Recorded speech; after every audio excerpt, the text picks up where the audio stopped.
المأكولات الشعبية يلي بتمتاز بالبساطة وكرم صناعها. المزيد في التقرير التالي.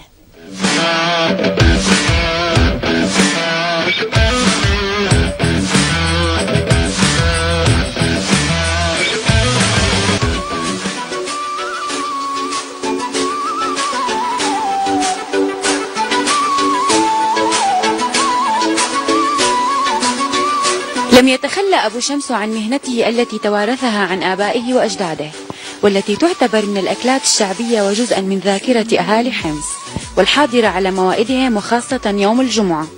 عمره بين 50 و60 سنة. كان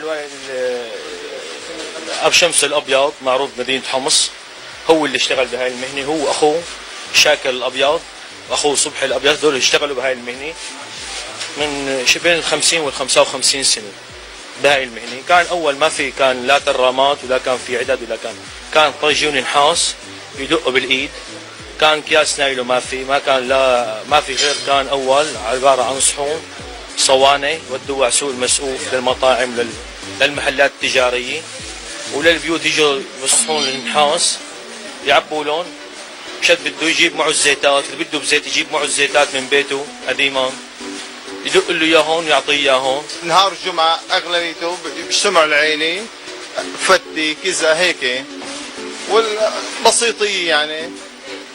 ايوه الحمد لله رب، والاولاد بياكلوها، كل العالم تاكلها، اكله سلسله طيبه. له 40 سنه هو كان بسوق الحشيش وحمصه كثير طيب، ما في اي ملاحظه عليه، انا يوميا عنده يعني.